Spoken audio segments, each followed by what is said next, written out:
আসসালামু আলাইকুম। সংবাদে আপনাদের সবাইকে স্বাগত জানাচ্ছি। আমি ফিরোজ তোহা। শুরুতেই সংবাদ শিরোনাম। বাংলাদেশের সর্বশেষ গুরুত্বপূর্ণ আপডেট সংবাদ আপনাকে স্বাগত। শুরুতেই সংবাদ শিরোনাম, পরে বিস্তারিত। শুরুতেই জানাবো, বাংলাদেশ আমাদের হারিয়ে যা ভাই বললেন পাকিস্তানের পররাষ্ট্রমন্ত্রী। পাকিস্তানের উপপ্রধানমন্ত্রী ও পররাষ্ট্রমন্ত্রী ইসহাক দার বলেছেন, বাংলাদেশ আমাদের হারিয়ে যা ভাই, তাদেরকে সম্ভাব্য সব উপায়ে সহযোগিতা করবে পাকিস্তান। আজ রাজধানীর ইসলামাবাদে আয়োজিত এক সংবাদ সম্মেলনে বৈশ্বিক নানা বিষয় নিয়ে কথা বলতে গিয়ে তিনি এমন মন্তব্য করেছেন। খবর ভারতীয় সংবাদ মাধ্যম এনডিটিভি এবং আল জাজিরার। এরপর জানাবো, কাজী নজরুল ইসলাম বাংলাদেশের জাতীয় কবি, গেজেট প্রকাশ। বিদ্রোহী কবি কাজী নজরুল ইসলামকে বাংলাদেশের জাতীয় কবি হিসেবে মর্যাদা দিয়ে গেজেট প্রকাশ করেছে অন্তর্বর্তীকালীন সরকার। এদিকে হিন্দুদের জন্য চাকরি নিষিদ্ধের বিষয়ে যা জানালো প্রধান উপদেষ্টার প্রেস উইং।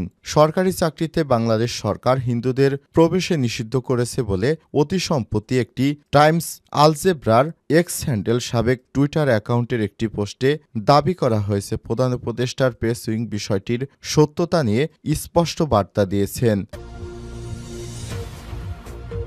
এবারে জানাবো, ৪৩তম বিসিএস পুনর্বিবেচনার সুযোগ পাচ্ছে ২৬৭ প্রার্থী। ৪৩তম বিসিএসে বাদ পড়া ২৬৭ জন প্রার্থীকে পুনর্বিবেচনার আবেদনের সুযোগ দিচ্ছে সরকার। আবেদন পেলে পুনরায় যাচাই বাছাই করে তাদেরকে গেজেটভুক্ত করা হবে। এ সংক্রান্ত আদেশ জারি করেছে জনপ্রশাসন মন্ত্রণালয়। জানাবো, ১৪,২৫,০০০ টন জ্বালানি তেল আমদানির অনুমোদন। চলতি বছরের জানুয়ারি থেকে জুন সময়ে ৭ দেশের ৮ প্রতিষ্ঠান থেকে মোট ১৪,২৫,০০০ মেট্রিক টন জ্বালানি তেল আমদানির অনুমোদন দিয়েছে সরকার। এতে মোট ১১,৪৭৯ কোটি ৪ লক্ষ টাকা ব্যয় হবে। এবং সর্বশেষ জানাবো, স্বাধীন দেশে প্রথম ক্রস ফায়ার সিরাজ শিকদার। আজ ২ জানুয়ারি বৃহস্পতিবার। পঞ্জিকার পরস্পরায় ১৯৭৫ সালে ২ জানুয়ারি ছিল বৃহস্পতিবার। এদিন শেখ মুজিবুর সরকারের নিরাপত্তা বাহিনীর হাতে নির্মমভাবে হত্যাকাণ্ডের শিকার হয়েছিলেন তখনকার স্বাধীন বাংলাদেশের সর্বপ্রথম ক্রসফায়ারে নিহত এই ব্যক্তির নাম সিরাজ শিকদার। তিনি শেখ মুজিবের বাকশালীর বিরোধিতা করেছিলেন বিধায় তাকে ক্রসফায়ার দিয়ে হত্যা করেছিল শেখ মুজিব। আমার দেশ পত্রিকার প্রতিবেদনে এমনটা জানানো হয়েছে। প্রিয় দর্শক, এতক্ষণ শুনছিলেন সংবাদ শিরোনাম, এবারে বিস্তারিত। তবে তার আগে বন্ধুরা, অনুরোধ থাকবে সংবাদটিতে একটি লাইক দিন। এই চ্যানেলে আপনি নতুন হয়ে থাকলে আমাদের সংবাদটি দেখতে দেখতে চ্যানেলটি সাবস্ক্রাইব করে রাখুন, যাতে করে বন্ধুরা আমাদের পরবর্তী লেটেস্ট আপডেট সংবাদগুলো সবার আগে আপনার কাছে পৌঁছে যায়। কমেন্ট করে আপনার মূল্যবান মতামত জানিয়ে দিন আপনি বিশ্বের কোন দেশ থেকে বা বাংলাদেশের কোন স্থান থেকে আমাদের সংবাদটি দেখছেন এবং শুনছেন। এবারে বিস্তারিত।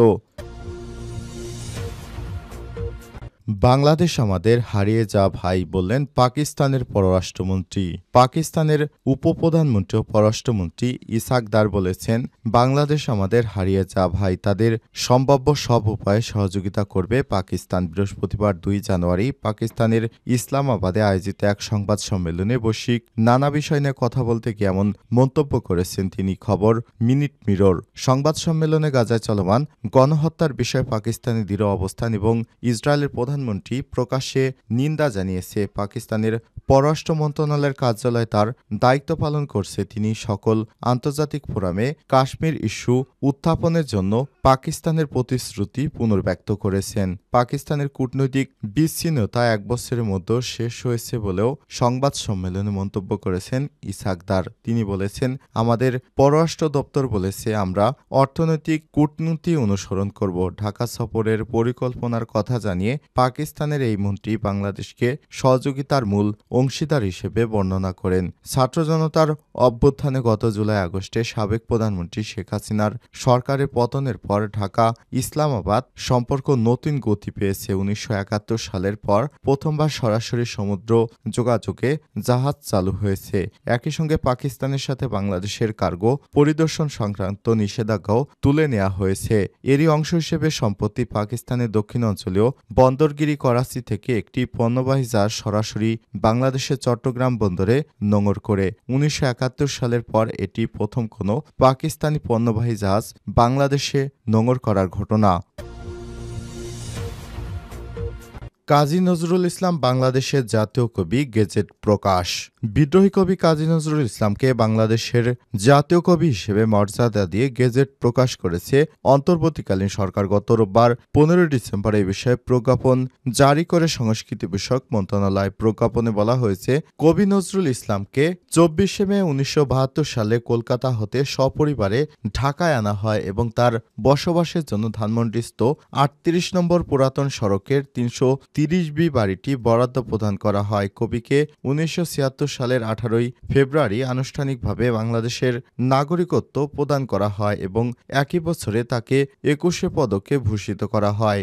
জীবনাবসানের পর কবিকে পরিপূর্ণ রাষ্ট্রীয় মর্যাদায় সমাহিত করা হয়। পরবর্তী তাকে জাতীয় কবি হিসেবে সম্বোধন করে কবি নজরুল ইনস্টিটিউট আইন ২০১৮ জারি করা হয়। এতে বলা হয়েছে, ১৯২৯ সালের ১০ই ডিসেম্বর অবিভক্ত ভারতের কলকাতার অ্যালবার্ট হলে সমগ্র বাঙালি জাতির পক্ষ থেকে নেতাজি সুভাষচন্দ্র বসু, বিজ্ঞানী আচার্য প্রফুল্লচন্দ্র রায়, এস ওয়াজেদ আলী, দীনেশচন্দ্র দাস সহ বহু বরেণ্য ব্যক্তিত্বের উপস্থিতিতে কবি কাজী নজরুল ইসলামকে জাতীয় কান্ডারি এবং জাতীয় কবি হিসাবে স্বীকৃতি দেওয়া হয়। পরবর্তীকালে বাংলাদেশের মুক্তিযুদ্ধ ও স্বাধীন বাংলাদেশে কবির জন্মবার্ষিকী উদযাপন উপলক্ষে প্রদত্ত বাণীতে মহামান্য রাষ্ট্রপতি ও প্রধান উপদেষ্টাগণ কবিকে জাতীয় কবি হিসেবে আখ্যায়িত করেন। কাজী নজরুল ইসলাম সর্বক্ষেত্রে বাংলাদেশের জাতীয় কবি হিসেবে স্বীকৃত হলেও তাকে জাতীয় কবি হিসেবে ঘোষণা করে সরকারিভাবে কোনো প্রজ্ঞাপন জারি করা হয়নি। প্রজ্ঞাপনে আরও বলা হয়েছে, যেহেতু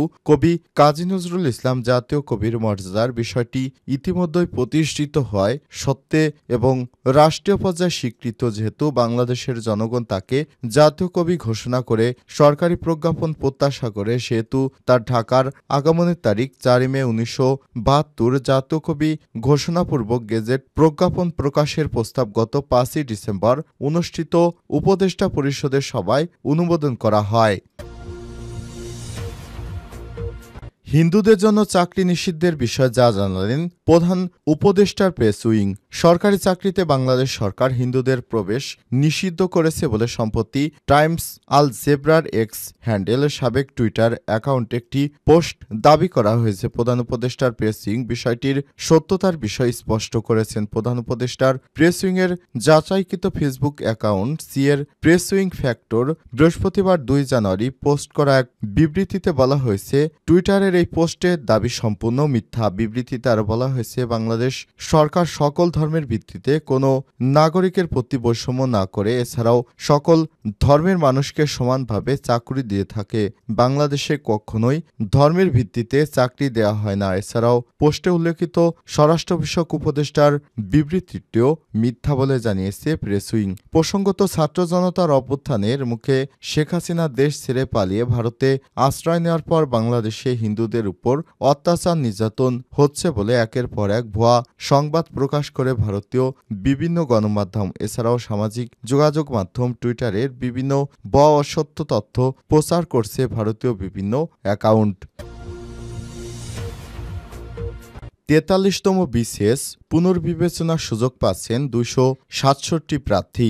৪৩তম বিসিএসে বাদ পড়া ২৬৭ প্রার্থীকে পুনর্বিবেচনার আবেদনের সুযোগ দিচ্ছে সরকার। আবেদন পেলে পুনরায় যাচাই বাছাই করে তাদেরকে গেজেটভুক্ত করা হবে সংক্রান্ত আদেশ জারি করেছে জনপ্রশাসন মন্ত্রণালয়। এতে বলা হয়েছে, ইতিমধ্যেই সাময়িক নিয়োগের জন্য উপযুক্ত অনুপযুক্ত ২২৭ জনের মধ্যে যে কেউ পুনর্বিবেচনার আবেদন করলে তা গ্রহণযোগ্য হচ্ছে। পুনর্বিবেচনার আবেদন করার সুযোগ থাকলে সকলের জন্য উন্মুক্ত আছে। ৪৩তম বিসিএস পরীক্ষার মাধ্যমে বিভিন্ন ক্যাডারে নিয়োগের জন্য সাময়িক ২১৬৩ জন প্রার্থীকে মনোনীত করে গত বছরের ২৫শে জানুয়ারি ২ সুপারিশ করে বাংলাদেশ সরকারি কর্ম কমিশন বিপিএসসি বাংলাদেশ পুলিশের স্পেশাল ব্রাঞ্চ সংশ্লিষ্ট জেলার জেলা প্রশাসকগণের মাধ্যমে প্রার্থীগণের প্রাক চরিত্র যাচাই বাছাই প্রাপ্ত সুপারিশকৃত 2163 জন পরীক্ষার মধ্য থেকে স্বাস্থ্য পরীক্ষায় অনুপস্থিত 40 জন,